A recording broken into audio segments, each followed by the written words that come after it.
Want to take roll?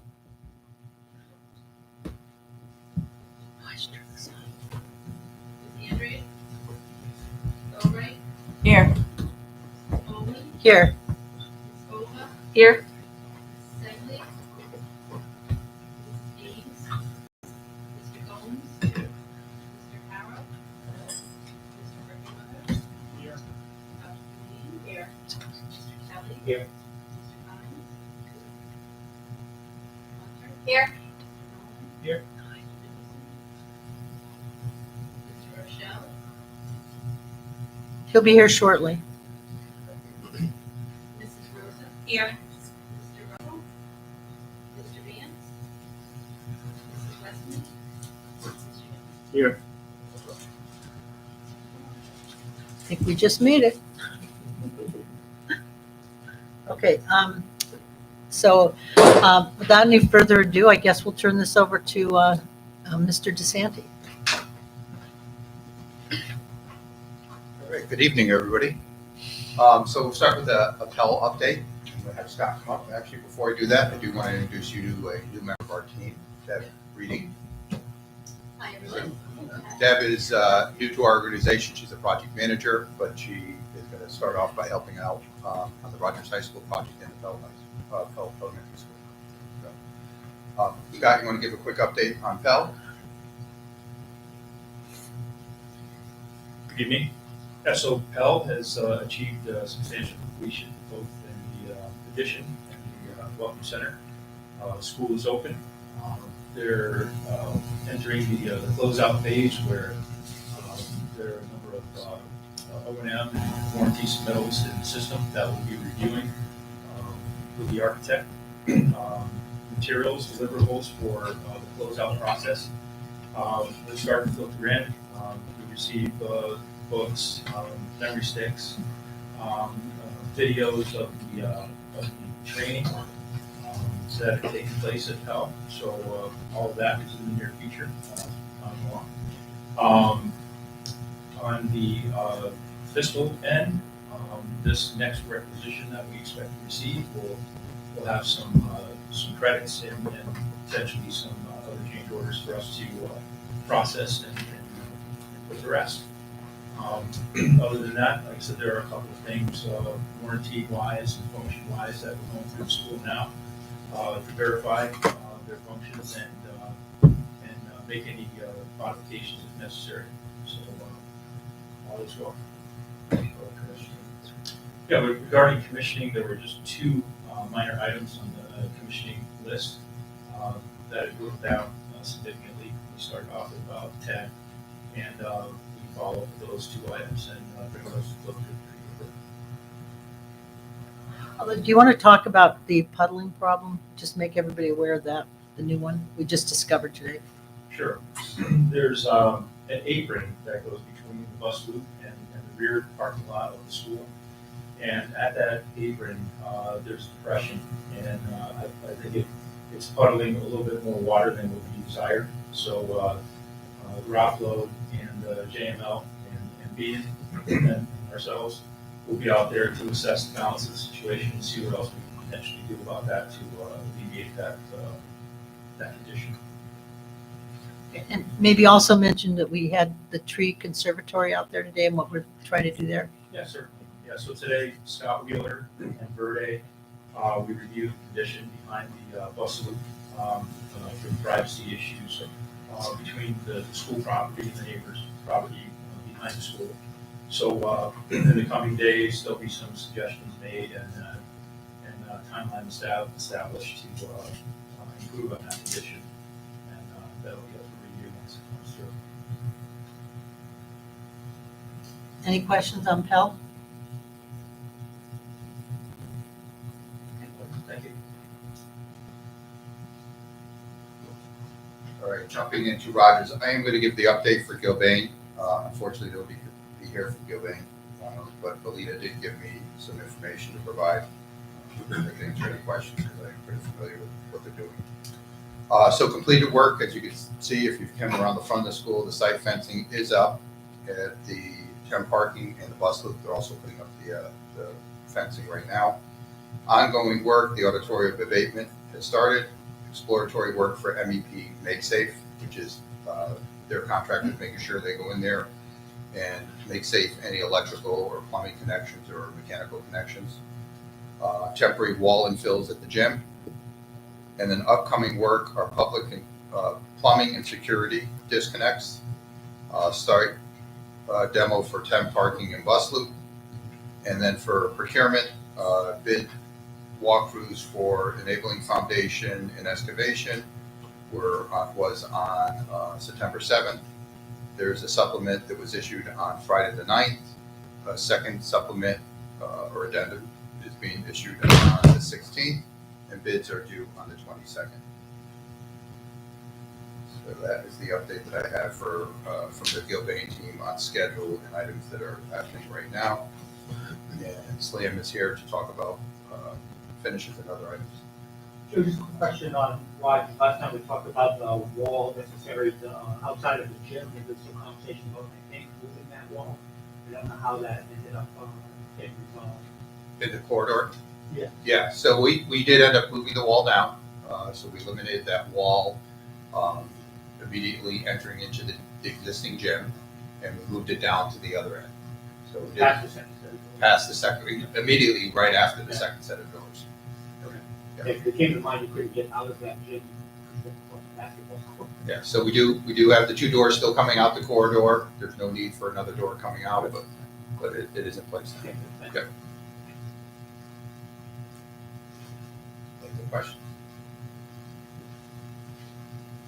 Your turn. Nice to see you all again. Kathy Elthorpe from SLAM. Can you go to the? Yes. Yes.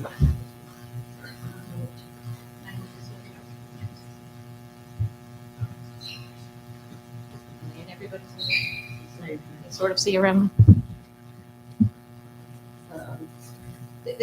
This is just a couple of slides. Most of them you already have, so just the second one, please. Just to remind you that all of our four pillars are still in play. And if you go to the next slide, Amanda, I just like this slide because it's all about the kids. So this is what we're striving for, is to be able to deliver all these educational opportunities to the children and the staff. So I was asked to give a quick update on schedule. So if you can go to the next slide. This is a slide that you've seen before. We have issued bid package number 2, which is the first green line. We are working towards bid package number 3, which we will be back to see you about in a couple weeks. And tomorrow, we are going to be issuing our 60% CD package to the estimators. So it'll be the Gilbane team, and it'll also be Noriko, our third-party estimator. And they will spend the next few weeks going through the 60% set of CD documents. So there's, as you can imagine, a lot more detail in those than things that they've been able to see before. And we've got our fingers crossed that our numbers are still going to be where they were or lower. So, and if you go to the next slide, just to give you an idea of the next few meetings that we're going to be coming to you with information on, we being the AE team. Obviously, the first one on there is tonight. So Amanda's going to talk to you about finishes. We have a new movie, so you've seen a movie. And we also have Art with us tonight to talk, to give the slide presentation that was sent out to you on the synthetic versus grass turf field. So tomorrow, the 13th, is our 60% set to estimators. The next meeting that we come back in 2 weeks, the 26th, we will be asking for permission to put that set out, the bid package 3 set out to give it to Rod to start reviewing and to give it to Gilbane for them to go out to bid. So that's an important meeting for us. Did I get the dates on there? October? Coming up. Why does it say October 13th? For the, It's not going out now. Don't look at October 13th. we estimate. Back. So we'll be reporting. I'm sorry. That's reporting back to you with the estimate. And then our final bid package right now, we anticipate squeaking one in between 3 and 4. And we're talking with Gilbane about which additional items they might need before later in November. But right now, bid package number 4 we'd be coming to see you November 13th to talk about that package. Could you go back to the schedule? I want to see Yep. from here, what does it say on August of 24? I should have moved it to day 1. What does it say on August Start of school. 2024? Oh, it does say start of Yeah. school. Okay, so, Anticipated new school opening. okay, just making sure it didn't say. And then there's a December. balance of time after that for us to take this building down and establish everything else on the site. How long has it take Gilbane to get the cost back for bid packages they issued? Is it 30 days? For bid packages, Yeah. I think they have I'll let you speak to that. I believe they have a 30-day bid cycle. So they have at least 30 days, which gives enough time for a pre-bid walkthrough as well as any questions. So as I read before, there's 2 supplements they plan on issue. They've already issued 1. So it usually gives them plenty of time, but they usually follow with like a 30-day process. So early October, we're going to send us bid package 2. Yeah, I think August.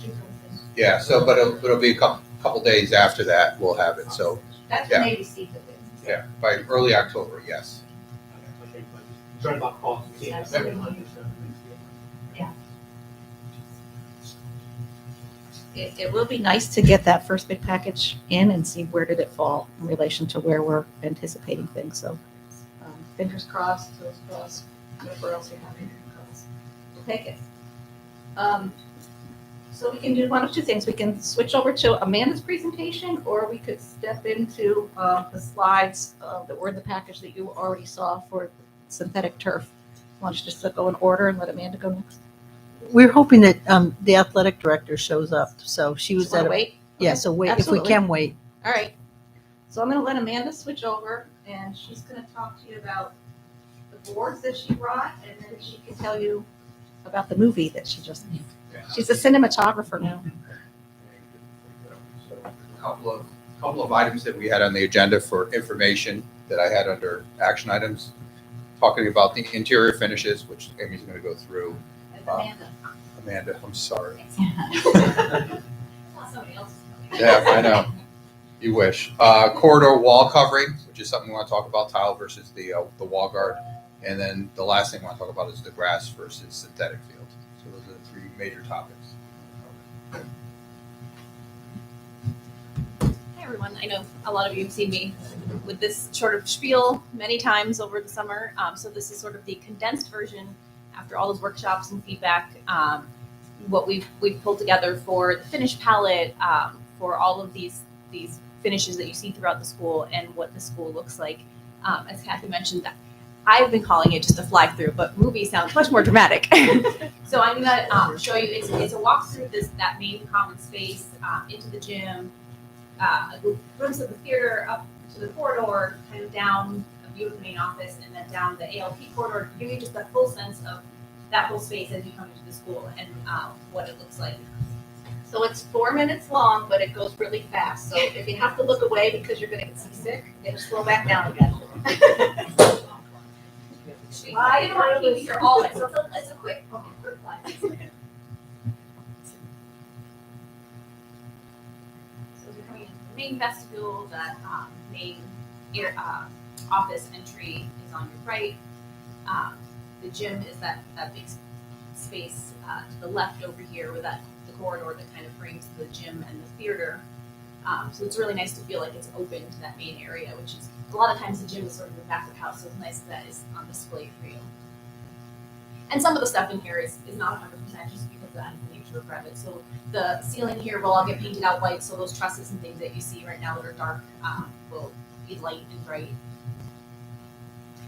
And some of the stuff, again, in here, they're placeholders for the custom graphics, so it's just sort of showing you a location of where we think these things could go, and it's not set in stone of what that is. We come back later on and kind of figure out what those custom graphics are, but just showing you where we can kind of include them in some locations.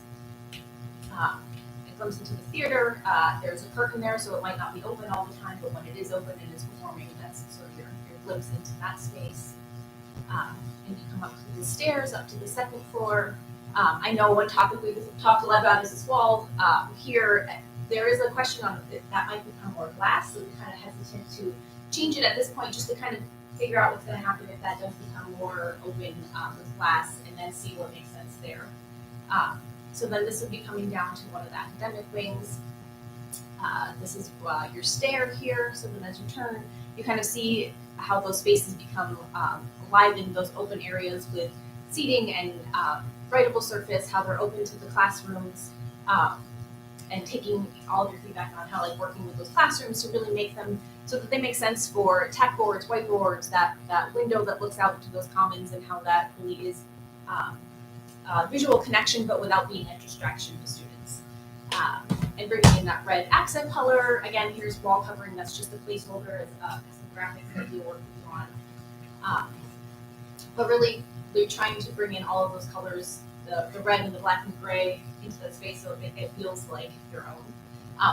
Mark maybe added glimpse into the bathroom to the flag view since it's been a hot topic.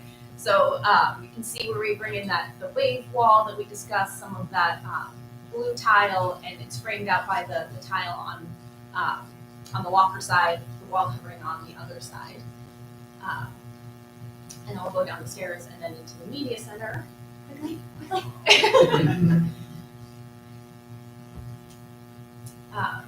The one tweak I did make was I changed the floor, the carpeting. It was feeling very dark and heavy, so it was one of the ones that we've been showing, but I switched what was in the conference room versus the media center. This one just felt a little bit more lively and like related to the red that was in the portal. Again, that across the top there is just a placeholder for a graphic. This is again looking towards that main office area, really open, so that if you're in that office area, you do see into that big common space and kind of have that visual connection there. And then this is a glimpse to the nurse station, and then going down the ALP just to kind of complete that full circle of the space, so that their hallway is a little bit different than the other ones upstairs, but it still feels relevant. It still feels like it's connected, but just a little bit smaller of a space for them. And then as you get to the end here, you kind of see a glimpse of the entry door into there, where we wanted to make it feel special for them, but not too different. So it just has again a custom graphic there to just kind of highlight that entry. Across from this is the entry to the central office, which is kind of downplayed in here because it isn't a space where you're supposed to be going, but that is where that connection is. And then this is the back entry, just coming back into the main space. It worked. Many sleepless hours just praying to this thing. We also have another one that shows you what it looks like in. Sorry. Those wood clouds, how are they treated? Those are acoustic. They have, what you can see here is tiny little perforations in them, and there's a padding on the top of them. We also have these here that are acoustic panels that are painted to match the wall, so they're there, but they kind of blend in, so they're not another feature that's added there. This has all been run through the acoustician. So we added those panels based on their comments, and they kind of run all the numbers for that. So There's also acoustic structural effect in the commons, the gymnasium, I mean, maybe I was paying attention. Yeah. But did you go through like culinary and all of the tech sensors or the motors? no, so I have one that goes from the salon into culinary, so that I can run next. I don't have. I was just curious.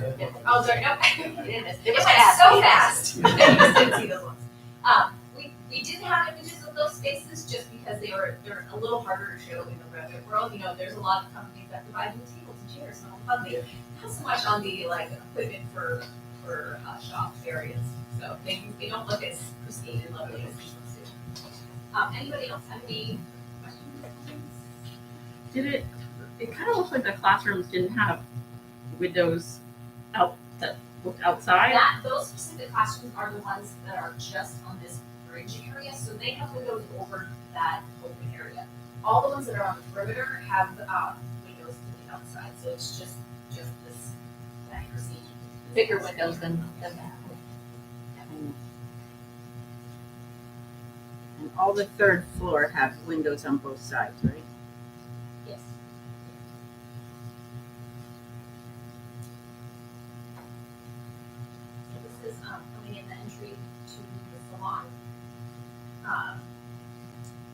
one we kind of wanted to feel the same, but a little bit upgraded, but also kind of keep it neutral. Just as like a backdrop, so that we didn't want to put too many colors on the walls or accents, just because we know we're working with color and are working with a lot of those things and making sure that it's just a nice backdrop for them to bring in their own stuff to the space that feels upgraded and it feels like you're coming into a salon and not just into a teaching space. Again, another wall covering that's just sort of a placeholder. Come back and make sure that these things work with everyone. And then after you get your hair done, you go to the restaurant for lunch. So that again, coming to that space. The blue you see again is another graphic placeholder. We know this one. We kind of talked about how it wanted to feel more Newport. That something on that side would feel a little bit more connected to the community. So this one again, there's windows that are open in the space. We have the same sort of feel, but a little not as grand with the wood ceiling in here, but it still has sort of similar accents that relate to that main space.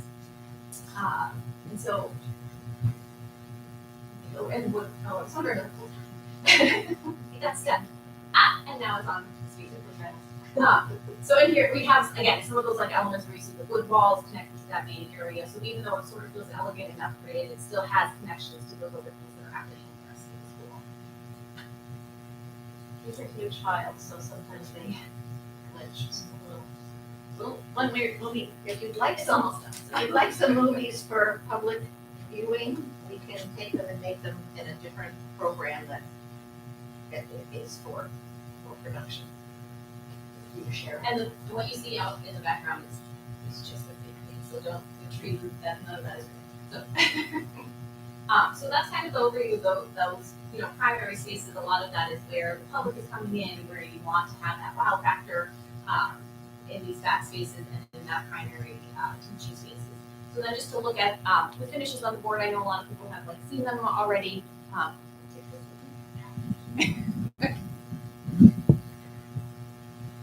early is my show?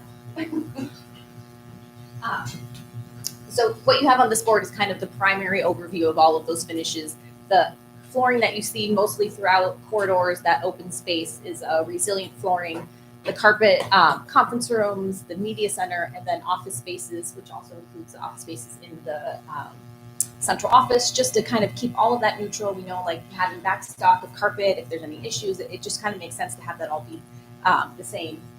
The discussion on tile and wall covering. So I have a large sample here of what we are proposing on that tile wall, which is the wall that lines the lockers, the kind of the side that you're walking past the most. Where the other side, we feel like because it does have that seating area, it's not getting as much abuse. It's not getting touched every time people walk by it. So that is the side we're suggesting would be the wall covering. So there's samples of that here, and then again a large sample of the tile. Just a sample of the wood that kind of you see throughout, the maple with the clear stain. Amanda, just before you go back, on those walls, it's a dark gray, dark gray, but you're saying it's actually a light gray? Yeah, so it's this sort of medium gray. So that's the sort of the trick of the rendering. Sometimes it looks a little bit darker, but we felt that this one really does work with that flooring. So depending on the light, it does kind of read in that mid-tone.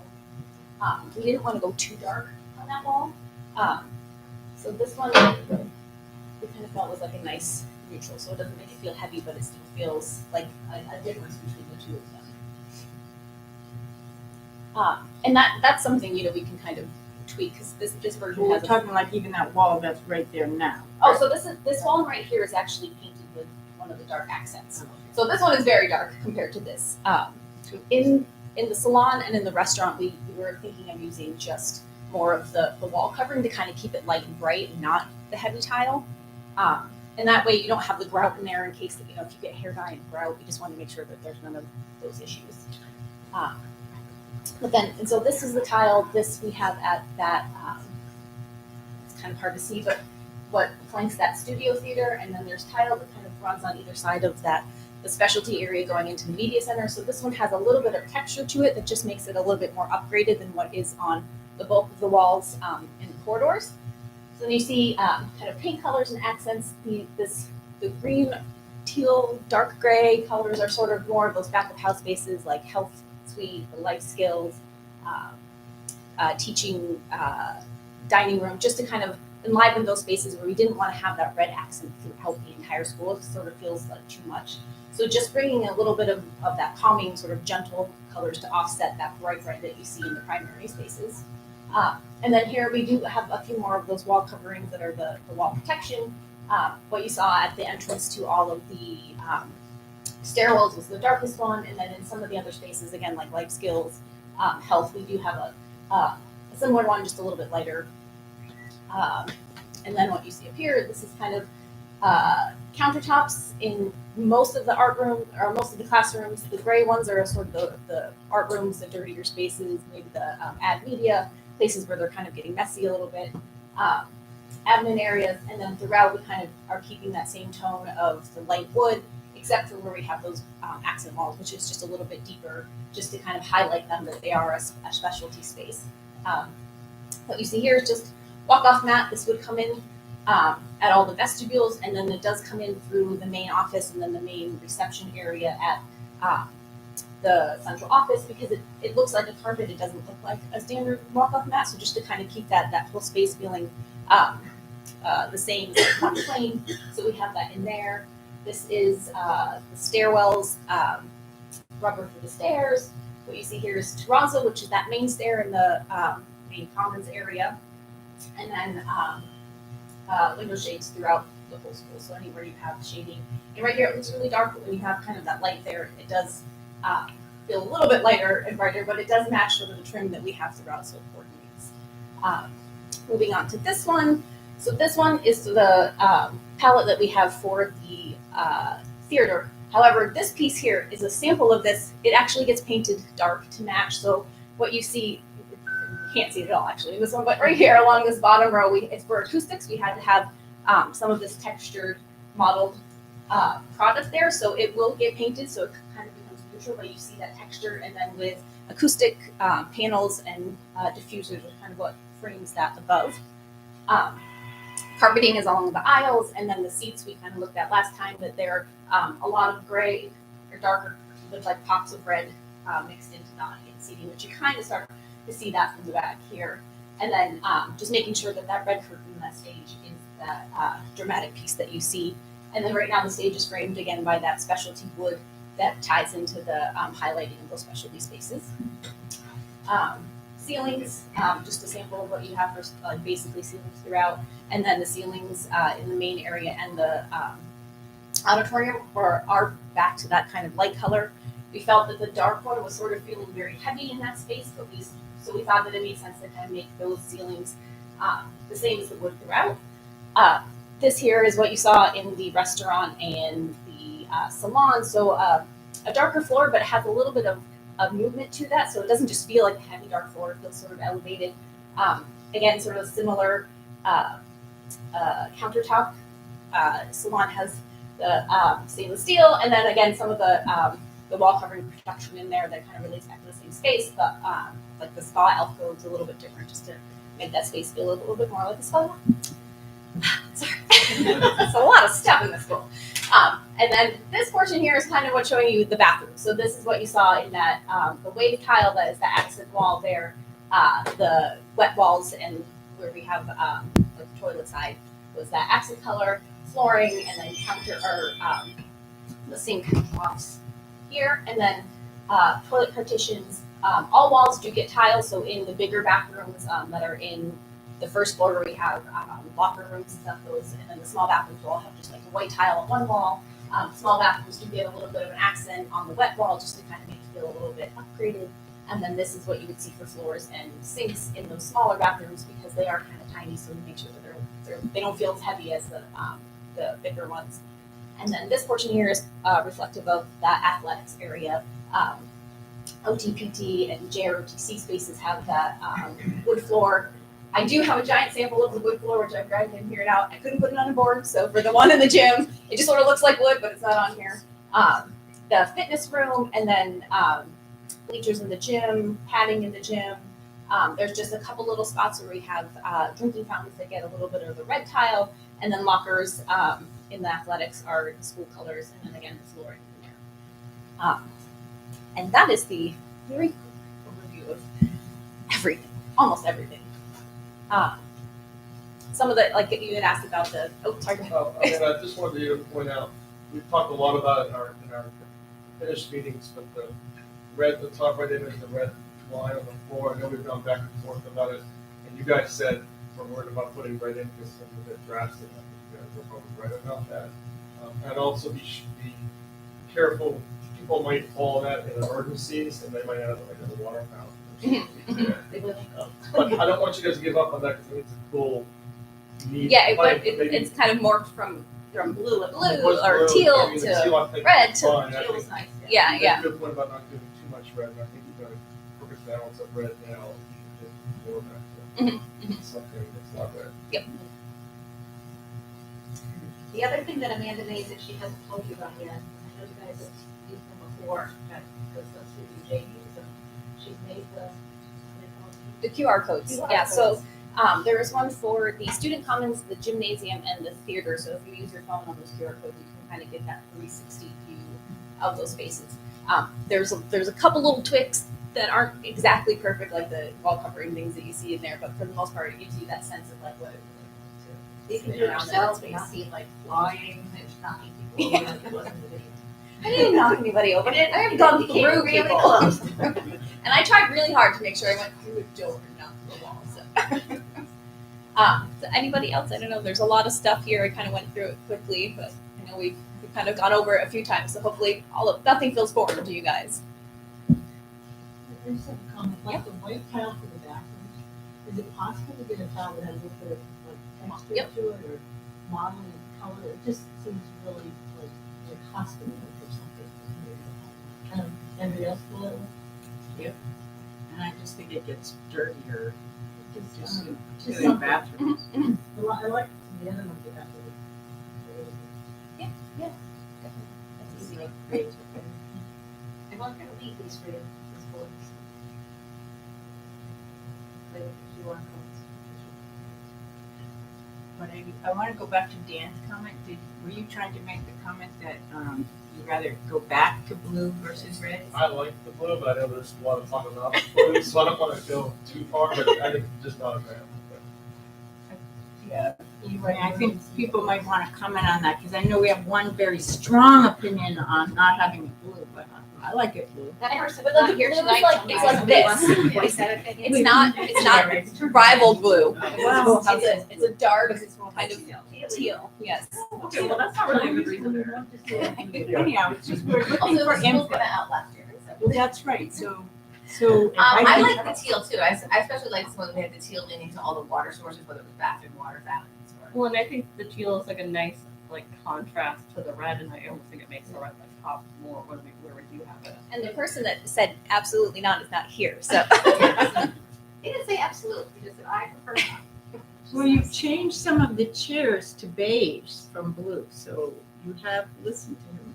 Yes, yes. But I just think it should be discussed here as a whole group, that's all I'm wanting to. And that's one thing that, like when we're doing this pricing set, that doesn't change, whether you do it blue with gray or like it doesn't change. So something we can kind of tweak down the road and we can, change this view to look at it again in teal. And you have a, Yeah, my question is one of the ignorance, what's the purpose of those, when I saw the movie, I thought it was going to follow and happen. It's just- To break up. yeah, because they are such long corridors, it was just some way to kind of, we have to have this delineation of where you have the seating area. So you have the multiple tones of the kind of grays that break up where you can have chairs versus where the egress path is, and just something to make it not feel like one just long runway of space. So they kind of bounce between, going from like a drinking fountain to a seating area or to a classroom. So they're not like definitively like pointing you to one thing or another, but they just sort of break up that long corridor. And they're at an angle so that they're not like stopping lines down the corridor. And some of and it was a mix of the dashed ones and the just plain ones. The inspiration originally was from looking at like navigational maps in the water and how those kind of were just like little lines. That's also where teal came from. Yes, was the the location was kind of the inspiration where we came up with this color, the blue grays, and how you are by the water, and it's a beautiful thing that not all schools have. So even though I know that red and black is the school color. A lot of schools have red and black, and that sort of presence of where you are seemed really unique and special to the school. So that's why we thought bringing that in here kind of made it feel even more your school than just highlighting those red and black colors. So I guess down the road, there might have to be a vote on it or something like that, that's all. I don't know that we need to know all now.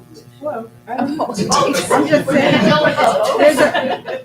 That is out of my scope. We're gonna have a meeting on both. So the picture on the top left. Yep. What is that? Is that the student area? Yes, so this is kind of from above. So if you float it up like 9 feet, so looking into the entrance to the gym, the studio theater, the glass to the studio theater, and then the learning commons here, and then that main stair on the back. Yeah, so it is that portal that is highlighting those specialty spaces and then highlighting the media center. And then, whatever is happening up here, like I said, that is just a placeholder. Mark made me put in something there to show that we were going to have it, and I struggled to figure out what that was going to be. So it's just to show that there's something. So that might not be red or what it is, but just that there will be something there. That's what we're hoping for. Good. I have a question. So I saw the front of it quickly pass by and then moving the front of the school. We can ask about the exterior. I have no idea. I'm not gonna, have you finished it? Like what we were looking at in front of the gym, is that now a white wall? It's not white. I think it. We need to show you that at the next meeting. Okay, you can show us that. Yeah. Right, just like it was new and I. Yes, we've been working out a variety And some of the things. stuff in the exterior doesn't come through in the video. So like if what you're seeing on the outside might not actually be the reality of what it is. So how does that impact the color? Does it make a difference to the? Some of the fronts like that, the windows. If we're using a different. The windows are all, product. the windows are the same. We haven't, the suggestion that we gave to the Van Buren Foundation, we have not incorporated that. That was. So the windows are still the same windows you saw, but the coloring and the detailing around that front. The wall that used to be red and then black. It's morphing into what it really wants to be someday. So the suggestion we gave the Van Buren was if Mark could have the funding to put the curtain, Potentially put some more glass to the top. more glass. But that's not in the package that's enough. Sorry, wrong word. Out to the S, what happened to the S? Going out. Estimated.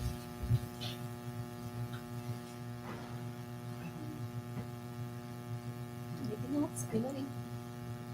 So I, Lisa looks puzzled, is there a question? I guess I would have thought both would have gone out to them for estimating them. We didn't have a directive to do anything other than make a suggestion to Van Buren as to what we might do. So we didn't act on that. That was- Sheriff, you have a cost associated Yeah. with it. But we didn't draw it, that's what I want to say. so I think we had a discussion about mixing red chairs into the auditorium. Mhm. And so somebody, I think wrote, Jeff, you brought it up, maybe you've seen it before or something. Yeah, we saw it at East Providence. And then, so, I think we wanted it not very random, but purposeful. I think was right, yeah, like, not just like a splash here and there, but there's some like So right now it's every like fifth floor. It's every third. Some random like It's hard to see on here, but so because you're looking at from the back, right? But you kind of get a glimpse of like every third, so that it feels like sporadic, but it actually ends up purposeful, like you said. so it doesn't look like you just had to randomly replace one chair and you're Yes. out of the yes. fabric. Will it show up more with the QR code? Yeah, I think so. Kathy, you want to try?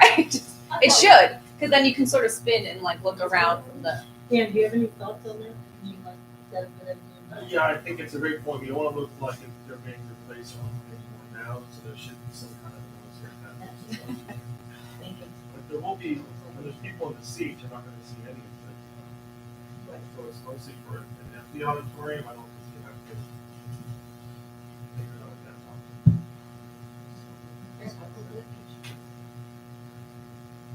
Oh, yeah. So it's You got a can little bit definitely of see it when texture. when you play with the, because you can Yes, spin around yes, in the entire room. So there's all kinds of things. You wanna show it to us? I don't know the auditorium. You're the spokesperson now. Spokesperson. I like the randomness. Is that? Yeah, I think so. It doesn't look so like, Organizations? yeah, you wanna take a look? You yourself have to spin around and see it all. Yeah. Yeah. Does that work? So the reds are not just like randomly based, it's got a purpose, I guess. I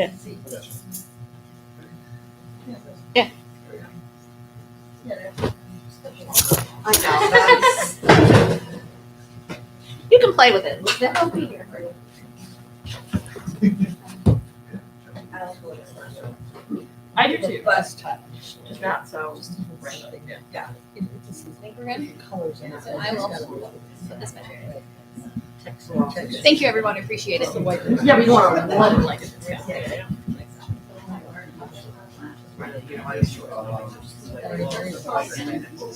If this is another idea. Oh, wall covering. I'm sorry.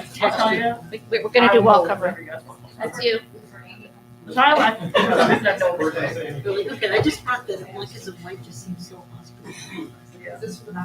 Yeah, maybe, not that color, but at least it's got texture, many different colors, like, see the. That, she said. I'm not sure if it was the For the bathroom, we picked the tile that has the wave in it. that's the. Okay. For the bathroom. Yeah. So right now, on the agenda was the wall covering versus tile. So right now, the way that it's being priced is as you see it, this is wall covering. Okay, And so, and when we say wall covering, it's really a wall protection wall covering, so it can be, and I tested this after it was asked last time, can you use permanent marker on this? You can, it comes off with nail polish remover.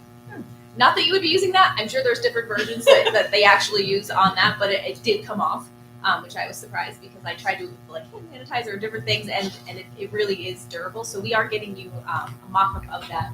We just are having an issue trying to figure out where does that go, because it needs to go on chip wall and not a block wall, but we are going to get one for you. So right now, the way that it's being priced is as you see it here. So there is wall covering on the side where we have those seating areas, and then that tile is full height on the locker side.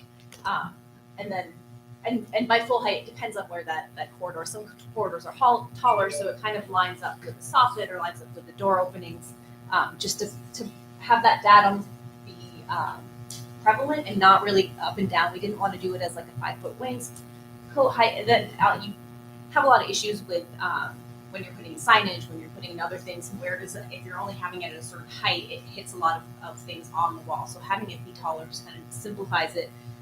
It looks more elegant. So right now that is what we have in there. So the wall protection on this side and then the tile on that side, and that's throughout most of the school, including the ALP,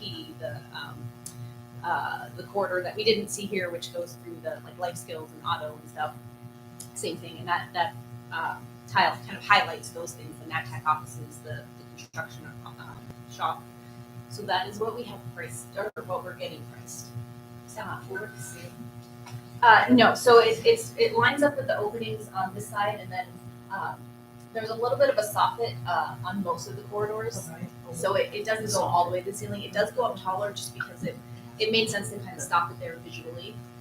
So even though we know you don't need protection above the lockers, it didn't really make sense to have it be ended lower.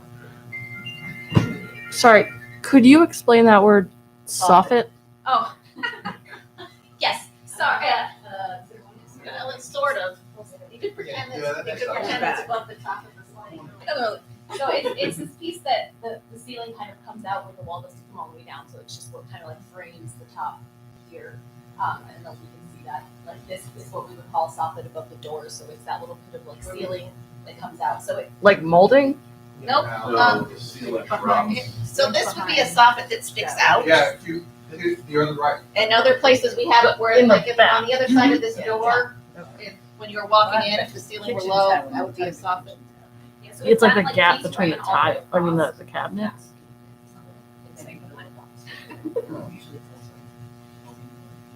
So tile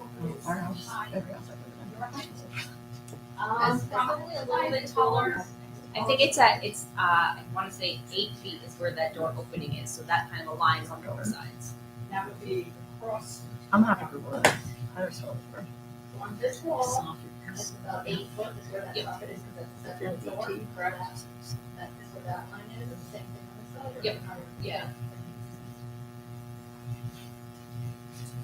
Isn't that gonna be almost as expensive, like if you run it up 8 feet, than it would have been to put it lower on both walls? I think because we have it on just that walker wall, you do have a lot of walkers on that corridor. That breaks it up a lot. Those ins and outs kind of break it up a lot. I think once we kind of get into estimating it based on like, the reality of where that goes, it might not be as expensive. And that will be delineated in this pricing exercise that's going out tomorrow. So you will all be able to say, oh, this amount of tile and this amount of wall covering applied the way we did is X dollars. So the long hallways that have, that you showed in that film, there would be tile on one and the wall covering the way you've got it priced right now, looking for information. Right. Yes, yeah.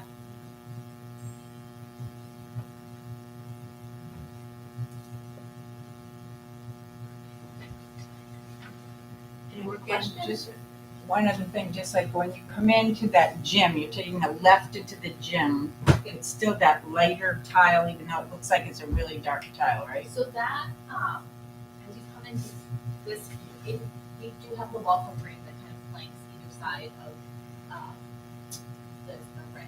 We didn't want to have that another tile, just acoustic wise and visually. So that wall protection does come in, and then as you turn the corner here, there is a darker tile than this one that you see on the studio side. But then on the other side, it is the wall covering.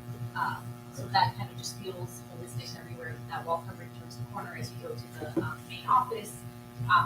So it just feels like it makes sense instead of starting and stopping with a different tile or color. Yeah. So are we gonna have a problem though when in the cafeteria with that wall covering? Because, you know, that food splashes up. Here's that saying no. You No, don't I mean think- it's super cleanable, scrubbable, durable, doesn't stain, so it shouldn't. And it doesn't have brow lines, so you're not trying to scrub it And it, but so what would it be, the rubber that comes up to the, at the base. yeah, Just like, you can't see it anywhere. I see it over there, yeah. It's over A little nicer than that. That color, but yes, it acts like that. It's hard to It point is. out. I don't know. Wait, wait.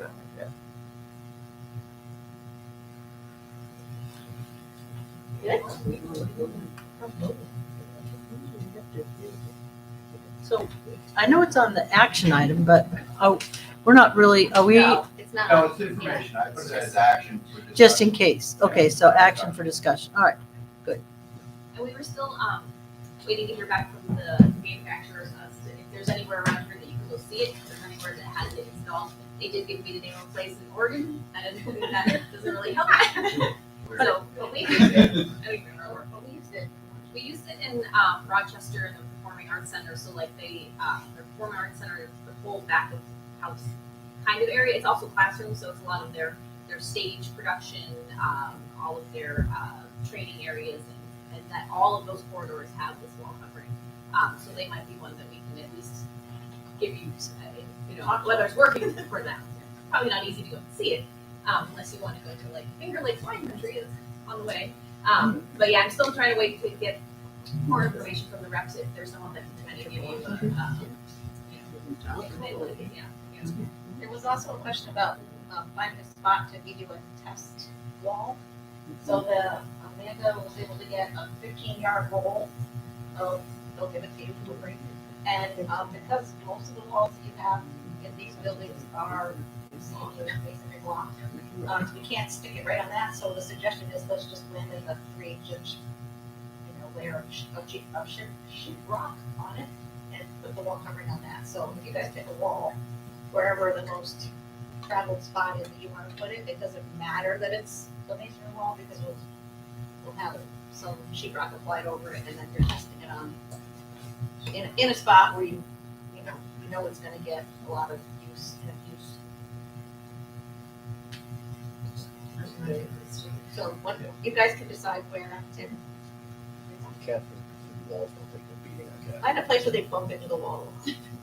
Catherine. And then, yeah, this will be purposefully bumping kids in. So we'll coordinate that with the Downs team. Kathy, the other thing is that, so we had this conversation, but I just wanted to point out, many areas in the new building will not have any center wall, because you're. Right, yeah, we have very few masonry walls in the building. And any place that has masonry wall is already super durable, like it's not gonna get beat up, so that kind of. This is popular. Say that the wall covering is popular. It's just not something we use a lot, or haven't used a lot in schools so far. A lot of schools either just settle the paint and don't mind that it gets stuck, and they have to repaint it. Or other schools, a lot of them have the block walls, so that they're just painting them, yeah, and they don't, but it's, you know, if you're bumping into a block wall, it's not scratched. It's not something that we've seen a lot in the schools that we've done. Probably cost. It's probably a cost issue, honestly, most of the time, if they have to make decisions. Yeah. And on all the walls. And it's actually held up very well. If you think back to like the 50s, you And used to see a it's- lot of it's- that. We're trying to find out where is. And it's still there. Yeah, they placed it. And Yeah, I mean, same with Thompson. There'll be kids. Don't be expected. So should we move on to the synthetic grass turf? Yeah. Josie can't make it, she's still at the game. Yeah, okay. So I'm gonna invite Art, Eddie, right? Sure, it's like, wait a minute, from Traverse, up to speak and. Those are the slides that came in your packet, so the information is the same, but he's the expert on this as opposed to. Hi, everybody. My name is Art Eddy. I'm a principal owner at Traverse. You haven't seen me much. You see my partner, Chris Bradner. Unfortunately, she's under the weather, so she couldn't be here tonight, so I'm filling in. The good news is I'm also the principal in charge of athletics, so I've been designing athletic fields for over 18 years. I'm going to talk really quickly about the pros and cons of synthetic surfaces between natural grass and synthetic. Again, the cost of synthetic field and track, roughly 7.6 to 8.2 million. The range depends on the turf and the infills that are chosen. So we have some ranges in there that we start to look at things like sustainability, playability, longevity, and make some decisions about. Synthetic, we can change systems to kind of last longer, play better, do all kinds of things. So as we move through that. The nice thing about synthetic turf, and one of the big things, is that it has a longer season. So when you hit those rainy seasons in the pre-spring, in March and April, you can play on them right away. You can play on them in the rain. They're built to drain water very quickly. They're nearly unlimited hours of use. If you have lighting, they can go well into 3,500 hours a year, which is a significant amount of playing time, but most on average, most high schools are somewhere between 2,000 and 2,500 hours of use. Less frequent maintenance. It's not no maintenance by any mean, but it obviously is a little less. It's 100 hours of use by warranty. So every 100-hour use, the field needs to be groomed and then swept. So it's less than obviously mowing, fertilizing, aerating, those types of pieces and components that go with natural grass. Safety. Synthetic turf over the last few years has really taken a big jump in safety, looking at concussion protocols by adding what's called a shock pad underneath it, bringing down what's called GMAX, which is you hit your head, how hard are you hitting it, so we're measuring for that. And now we're doing a whole another battery of tests, which is taking it to the next level, using what the playground standards use for head injury, so more like a globe. And then looking at like safety, how is the athlete going to interact with that surface? And how does that surface over the life of the warranty react? So we're kind of watching that through the whole life of. So we're seeing a little bit of an improvement in there from that standpoint. And then when you go to replace your field, it's a fairly short process for the replacement. It's about a month to pull the turf out and then put the turf in. So obviously a shorter duration during that time. Obviously the cons, upfront cost, it's fairly expensive compared to natural grass. But over time, you're going to see those increased hour uses. And then the surface definitely retains heat. So in the summer, they can get hot, especially over those days in 95. This is a year that really tested that. We typically recommend that you follow the guidelines of the Rhode Island Interscholastic League. They have what's called a wet bulb thermometer. So they have guidelines that say, hey, if it's over this temperature, you shouldn't be playing. And that's true for not just grass, it's for synthetic as well. And then obviously the 10 to 12 year surface and infill replacement cycle cost range, 500,000 to 700,000, depending on disposal fees. What that disposal looks like in the future, it's a good question. But we're also seeing recyclability and things like that.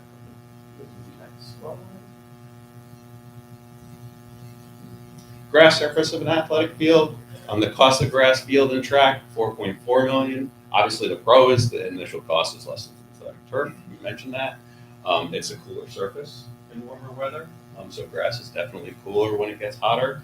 And then your replacement cost over time costs a little less, $150,000 to $300,000, depending on conditions of the field. And typically, we're seeing we're talking about in that instances replacement of the grass surface, the new sod, and that replacement. Cons requires full irrigation systems and extensive water use to maintain. So you're using a lot of water to maintain those fields. There is a reduced hours of use compared to synthetic turf, typically around 500 hours a year. So obviously, as you're using that field, you're going to wear it down more. Once you start to wear it down and you go over those 500 hours, that maintenance starts to go up and creep up. So you're spending more time. And then also, as we mentioned, inclement weather. If it rains, staying off of it, not being able to use it. And then increase weekly maintenance because you have mowing, fertilizing, aerating, and then downtime. So you typically, when you replace a grass surface, it's a 3 to 4 months. So you need a replacement period and a grow-in period for that grass to establish.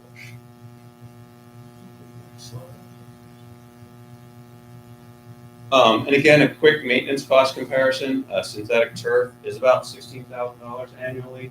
That includes grooming, sweeping, infilling, and testing. Those are the typical practices that you would see on synthetic turf surface. A grass field, obviously, $45,000 annually, and that's mowing, fertilizing, aerating, top dressing, line painting, irrigation. And again, the note here is the true value of synthetic turf, especially on a school like this, is landlocked, is you're really getting 3 fields in one. So if you figure you have 500 hours of use on a natural grass field, you can get 1,500 hours out of a synthetic turf field. So you're really building the use of 3 fields in that one field. Yes. I had a couple questions. One, I guess maybe Jared could answer. With the synthetic field, would that be what was used for practice of any of the teams? Or, I mean, I know we were supposed to have the athletic director, so I don't know if you can answer that. But.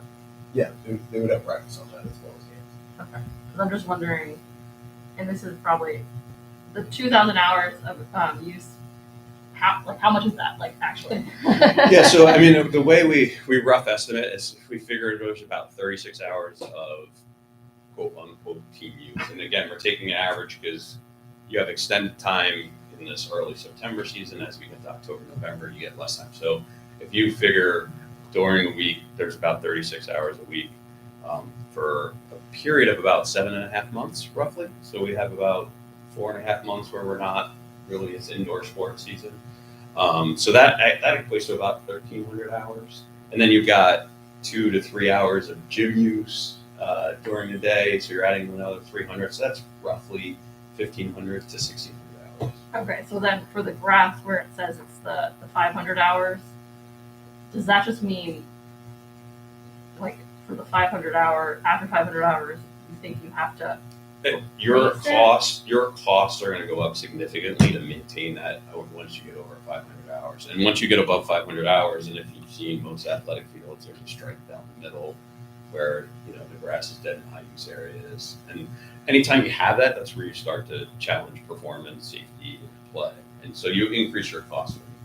Okay. And then I guess for the heat retention, I mean, is there anything that can be done, or is that just a fact of life with synthetic? Yeah, fill? certainly. So, I mean, we're looking at changes of infill. So there's some infills out there now, some newer organic infills that are about 20 to 30 degrees cooler. So bringing that cooling down pretty significantly.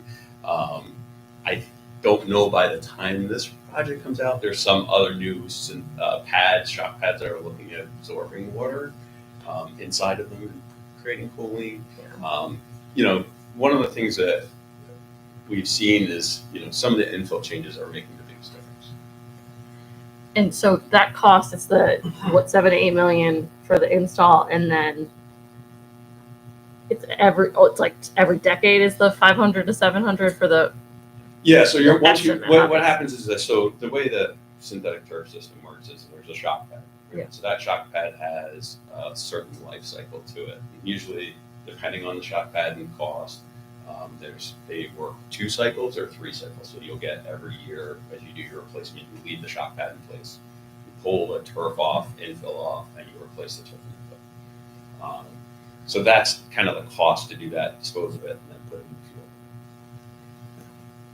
the fuel. A couple more questions. I think when you said $2,000, you mentioned lighting, so you're talking about engines. And lighting, so on some fields, when you add lighting, you're adding a whole nother layer of hours. So look, you figure. So for this group, I think we talked about it earlier. Yeah. Really not intended. Yeah, no. Yeah, no, and that's where that 2,000 hours we're talking about an unlighted field. Most fields where you see now, you've got, we're taking 3 hours as kind of 3 to 4 hours as a rough estimate. You've got 6 to 7, like till 9 o'clock at night. So Also cost, I ran the cost for 30 years with replacement thing. He never made money back. But in fact, it grew from 3.2 million to 3.5 million for 30 if years. you have to look at it, that's true, but you also have to look at the hours of use on the return on investment. You end up slightly just above your return on investment. Like 30 years, it almost gets to zero. I have a hard time believing 50 weeks a year, 40 hours a week. That just seems like an awful lot of environmental impact. So my understanding is no operational recycling facility for this sort of the U.S. or Pennsylvania is building one, but no So field true. I've designed the first fully recyclable field in the country, and it's in East Providence. Right. So the shock pad is cradle to cradle. So they'll take the shock pad back and make a new shock pad. The turf is woven, and the difference is it doesn't have polyurethane in it, so it's a polyurethane. So polypropylene is 100% recyclable, so it can make secondary products with it. And then the infill is wood. Or sand. There's no plant that recycles it. Well, it's not going to a specific turf recycling plant. It's going to a recycling plant that's going to produce mostly like mats for restaurants, things like It's not a effort that recycling. that. Well, there's people that are shipping turf fields to Malaysia to do it. I'm not a big fan of that, and I haven't done it. There is, so the one that you mentioned is was a company called Rematch. It's not they're Norwegian, but there are a conglomerate of manufacturers that are looking at opening a plant in Nashville. I think we have to realize it's going to be 40,000 pounds of plastic. Right. So I would say in 10 to 15 years there'll be a recycling plant in Nashville. And student safety besides concussions, and we looked at what we did. Yeah. So then again, we're looking at vertical deformation. So how much impact if I'm running? It's like, am I running on the beach? Am I running on firm? What is that rotational resistance? If I plant my foot, is it give? And really, we're using FIFA standards to understand that. So FIFA, the Soccer Association, has spent an enormous amount of time, and then we're bringing that here in the U.S. to look at that. And then when we go through that process, we're looking at that constantly. So we looked at the UH hospital study in Ohio. I did. So there's a 58% higher injury level on artificial turf. And again, I think the difference is the way those fields are being built were high rubber fields. So you had a lot of high rubber, so 70% and 30% sand. So you had a very soft field. So you've taken the shock pad, has brought that down and allowed you to build firmer fields to give you firmer footing underneath. So new modern fields are playing very different. Yeah, it's the only empirical study. Yeah, and that's It was significantly high. Yep. And I think some of the things that shock pads have done bring to the industry has really changed.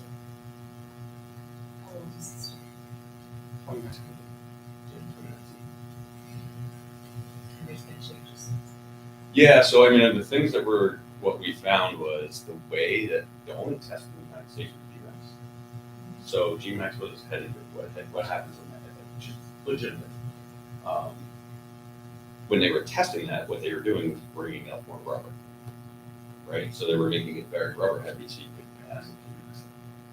What was happening was the field was super soft, right? So it was like running on the beach. And sometimes you can walk on the field, but it feels very bouncy. So what shock pads have done is taken that GMAX kind of criteria out because it's getting impacted by erosion. We've been able to bring up the sand a little more inside that infill and make it firmer. So that firmness is now making it firmer on the foot for the player. So if you've ever played on a really good natural grass field, like a sand cap or a good natural grass field, they feel really firm. They play really fast. That's what the new synthetic turf is. How do they compare their use in field events? So, could you use that field for discus and javelin?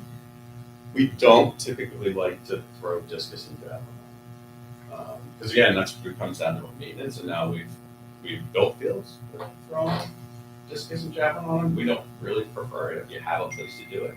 But it becomes a maintenance issue. Just like anything, the field itself, as we're talking about those interactions with the athlete and their legs, if a divot keeps making a hole with a discus, you've got to go repair and redo that. So it becomes a maintenance issue.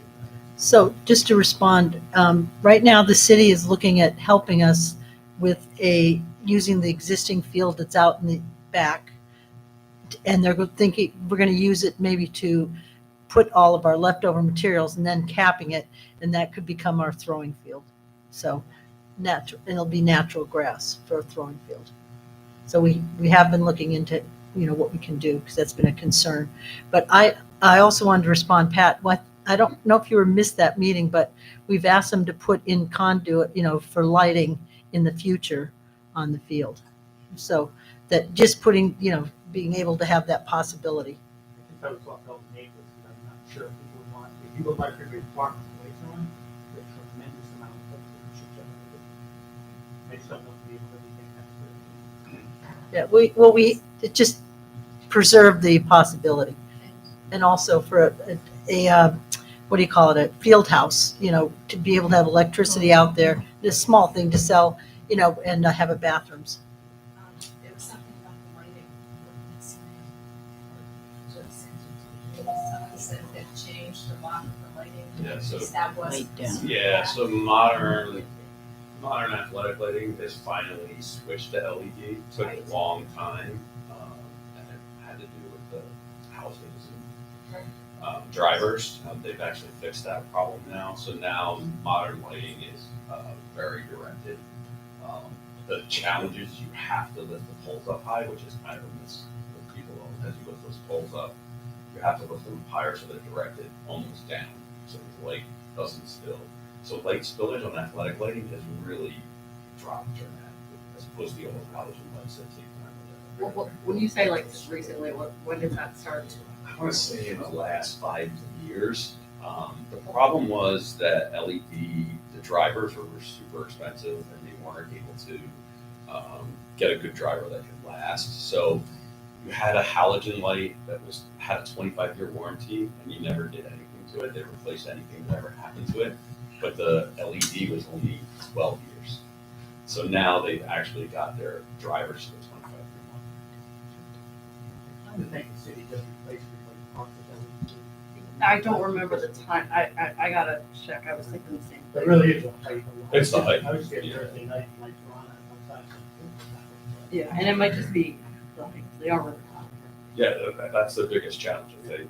They have to be directed. Like it's a little misconstrued. The lower you come, the more you're spreading across the field, and the higher you are, the more you're kind of spotlighted. Or do you know if at conference, do they have lights or are they Yeah. the LED type of? They are. people Yeah, when they're it's all dark? LED When lights, they're- and they're all yeah. So not see stars in the movie. No, they're bright. It's in baseball. It's a little more complicated because the lighting requirements for baseball.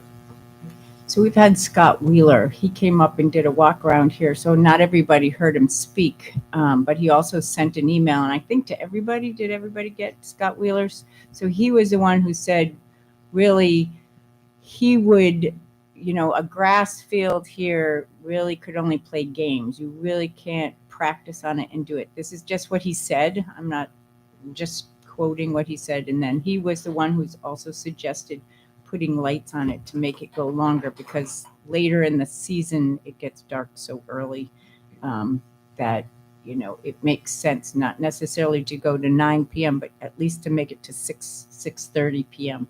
It would make a huge amount of difference. So he was very pro putting on synthetic turf, and he thought that the city, I think, Colleen, maybe you can use his words better than I, right?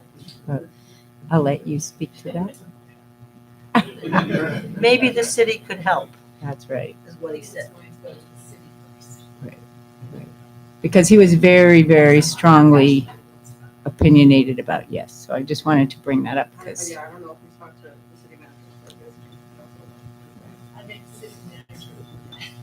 You know, He said he was going to go talk to him. you know, like there is the field itself, regardless of turf or synthetic, and how it's alternate, just because of the output bonus. No?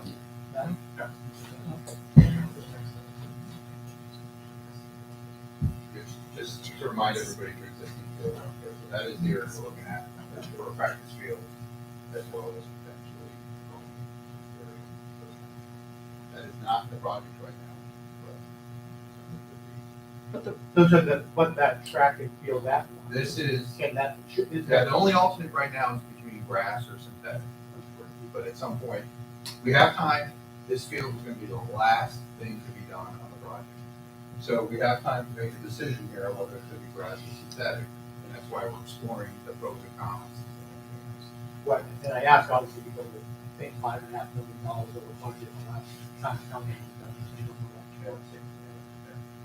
we did So talk then again, about, on school construction, that seems like the only lot of inflation we haven't had also that you put back in there. Yeah, there's other alternates that we're looking at as well, and we'll know more with this next estimate that comes out. So we're seeing more leveling and pricing, we're seeing better bid results across the board on all the projects we're working on right now, which is certainly helping. And just with me, I'm just talking to friends in the community about this particular turf or field. That question was, well, haven't you already taken a whole bunch out of the school? Why would you spend an extra $3.5 million on turf? If you've already value engineered everything outside of the school. They're trying to balance like that rationale. Right, I hear you. Yeah, I think most of the value engineering, I think that the quality is still there with all the products. I think we streamlined and condensed the size of the school, made it more efficient, really is what we did. I don't think there's not a lot that we took out of the school as far as programming specifically. I know there's some thoughts about maybe adding some more glass in certain areas, but even that, every classroom, there's more that that, much different gym design and one. We have a lot of different things that came out of that building. yeah, and it was over the allowable square footage too, so we had to reduce the size of the building itself. Yes. Ask a question about the location of the track. I know that water was a creature, but wasn't the reason for putting the track up there that the land below was an environmental issue? Yeah, So that's now correct. you're gonna use that land. Well, there's a potential to use it. If that land is used, it has to be capped again. So it is capped right now. There are some issues potentially in the capping material. So we are going to use that area during construction to bring any of the extra fill, rocks, and move it down to that area. That could be used to cap that site again. And then you could easily bring in some clean fill, some clean topsoil, reuse that as some kind of a practice field.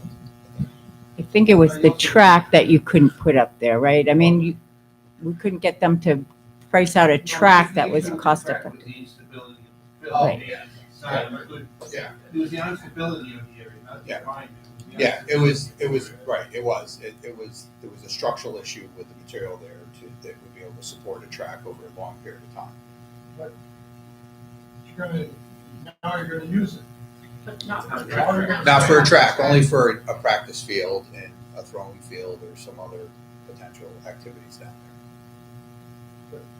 Stability doesn't matter. No, not on a grass practice field.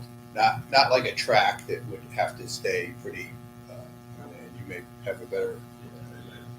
The track has tolerances, right? So we can't have it move, and the problem when we were looking at it down there is that instability is that track. Are you very You're gonna have some runways for javelins, things like that. We could, yeah, I mean, that's, right now, it's not part of the project, but we are looking at a potential practice field. Did you used to throw? Well, I think as you look at throwing and things like that, that's a good use for that, right? It's a good use, Yeah. it's a good use for a trap. Yeah. It's just when you start adding hammer, right, really detrimental to the fields, you've got a place that's got a little bit of tilt, and now you're putting a use on it that makes sense. Wasn't it also that, ooh, that's loud, that the track down there would have been too small and we couldn't have a regulation track, so that's why we haven't been able to have track meets for like over a decade? Yeah. There's a lot more going on. There's some instability of soils, there's some contaminated soils, there's wetlands, there's a whole list of reasons that kind of led us to this, where we're at today. So I am putting Director Young. Yep. Alright, so do you want to share the Yeah, conversation? Because we've been looking into tracks, schools, what are they doing, is it grass, is it synthetic, go ahead. So I'm at a track or field almost every night of the week and all summer long. So I was at on turf fields in Myrtle Beach, South Carolina in August. So there was no wet ball. We just played on the field. It was hot, yeah, but they never shut them down, and it wasn't that hot where the kids couldn't play. But right now we have a grass field in South Kingstown, and we couldn't water the field over the summer, so it's closed. And yeah, we had a water ban. So right now they can't use the field. They're fortunate enough where they have varsity only field where it's only used for in the fall, boys soccer, girls soccer, and football. But right now they can't use it for anything. So it's supposed to be a home game Friday night, and they can't play. So now they have to travel and go somewhere else because of that grass field is not playable. So the seniors are going to miss out. They're not going to have senior night and all that, the stuff that they look forward to. Like they're renting the field at North Kingstown on Thursday for a Friday night opening night football game. So the kids miss out a lot of that. So yeah, of course. It's North Kingstown. They charge for everything. Freshman basketball, they charge at North Kingstown. So it's just if we don't have the appropriate practice fields, then we would have to. I think we would have to put in that turf. But also, Portsmouth has turf, and Middletown has turf. So we'd be the only ones that don't have it. And so when people are looking to come here, whether it be to move to the area or if they're in the military PCSing or something like that, those are things that they're going to look for. I mean, they are attractive to students, and to families.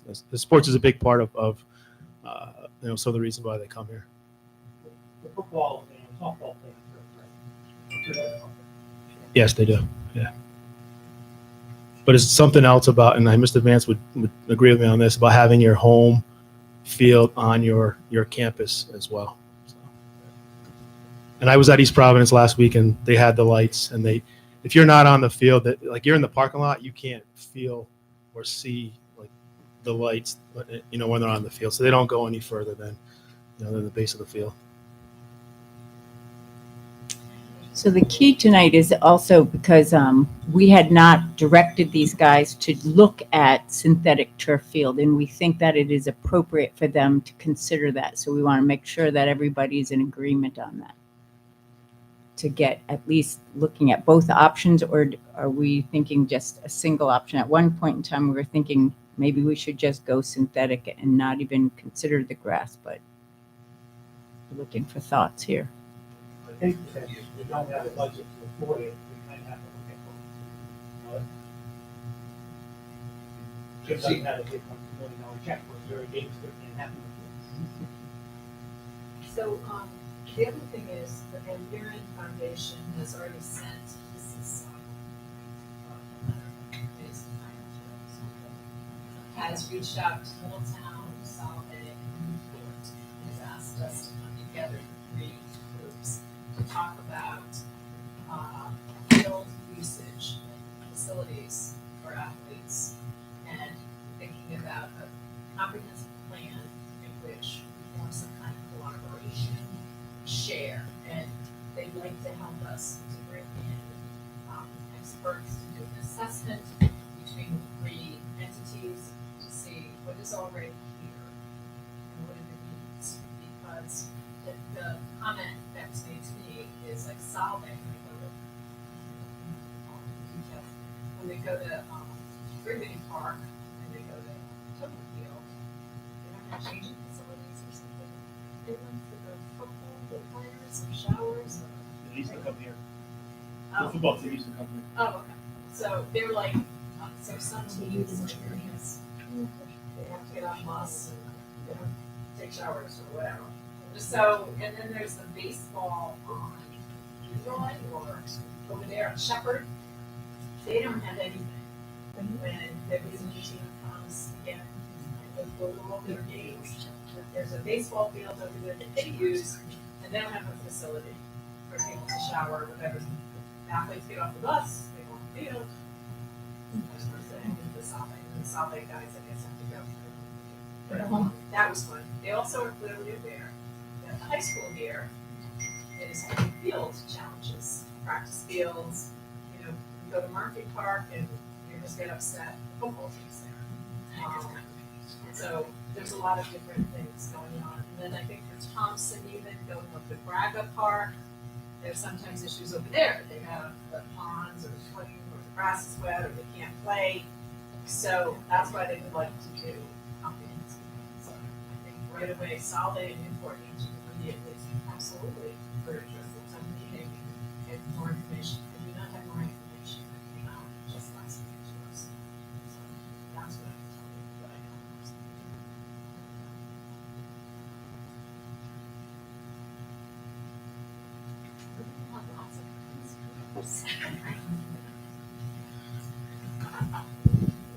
Can I ask, only because I hate to be like negative all the time, but are they gonna like give money for like actually implementing the plan? Like I just feel like Newport's and Middletown, like all our issues has never been that we don't have a good enough plan. It's often money. And like while I appreciate Van Buren being like, yes, we need that comprehensive plan, and I agree with them. What's gonna come out of the plan is you need money. Well, all I can say, Van Buren's already been very generous to us. I don't trust that the local center and whatnot. I'm not dismissing Van Buren. I don't mean to sound that way. I just am more like, I think that that's a good idea and it's necessary. We still have a problem of needing to make this decision, of needing to have the money and not having the money. And I kind of, I know you probably don't have the answer to this, but like, when do we have to make this decision and put down the money on this first, when we would feasibly have a way forward and a plan with the Van Buren? Like, do we actually have that runway? Yeah. This is the last thing on the project. Yeah, we do. And yeah, and as I said earlier, we are going out for repricing, right, on the new set. So we'll have a better idea estimate-wise where we are. Gilbane is also in the process of procuring stuff now, right? So we're going to have real-time pricing as well as a new estimate, which will give us a better feeling for what the market is doing at this point. And, you know, to make a decision in short order in the next month or so. I think we just want to know, are we moving in the right direction based on the pros and cons? And, you know, you do have time to make this decision. But, you know, it's always going to be easier for us to tell the design team, we want this, than saying we want A or B, because A and B means doing things twice. And we'd rather not do that. But again, it's the last thing that's going to be installed on the project and bid on the project. So we We do have time, but time goes by very quickly, as we all know, unfortunately. So we just want to continue to keep having this conversation and start getting to a point where we want to make a decision. And just on time, and Kathy, I think you were the one who said that really this part of the project you're not going to get to until like later in the fall, right? So we don't have, pardon me? We're designing our lives away on this right now, and, Okay. and right now, we're not designing a synthetic turf. It's not our turf. Proposal is we want it done. We did say that we could, if we were told to start now, we could have documents ready for January, which Okay, is that's likely when Gilbane would be in that bidding cycle for that work. At which point you could get bidding prices on both at the same time. So that's the piece of the scheduling that is in play. So I guess what I would say is I think we want to say we want you to price out the synthetic field. That would be my motion to do that. So pricing it out in our mind at this point means designing it. Correct. If I'm, right. I don't want to put words in your mouth.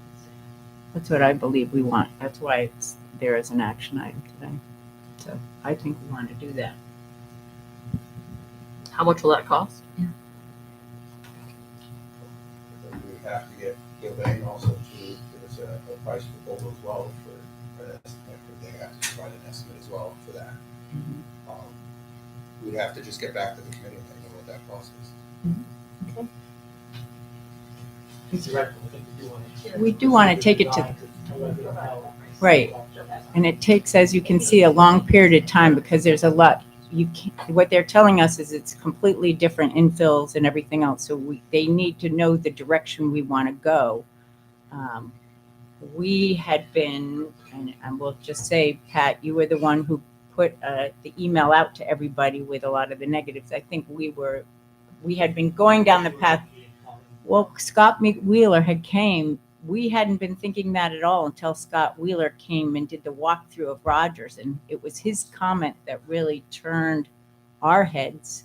And that's why we're bringing it to the school building committee as an action item. And this is the first discussion really we've been having about it, except for him bringing it up to us. But we've known that SLAM is not designing synthetic turf, period, right now. So we need to tell them to, and that's why we're having the discussion tonight. So. It's all going to come down to available funds, right now. We don't have that. Right. But do we want to make that decision tonight because we don't know what it's going to cost to design it? Was that what somebody asked for, or do we still give them permission to go ahead? I don't remember what the number was. We had provided a proposal, but I honest to God, I don't want to say a number because I'll be wrong.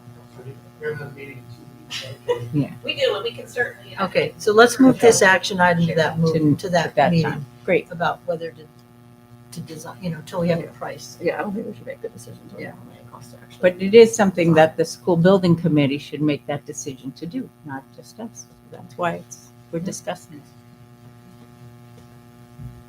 Thank you. I think that's it. Thank you, first of all. The other thing I do want to do with this synthetic field is that Gilbane did provide us with a cost estimate. And I think based on what I heard Traverse say, are there changes in the market with the material that would be inconsistent with what Gilbane may have provided us with a cost estimate? Range on that slide. Yeah, we carried the range for that. Okay. Which would include the newer, better products? That's correct. Okay, all right. That would be my question. So I want to make sure that we're not just taking the historical data from previous versus what new product may be slightly more expensive or not.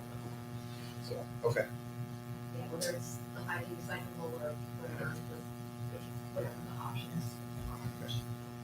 I think that concludes our update and presentation tonight. Does anybody else have anything?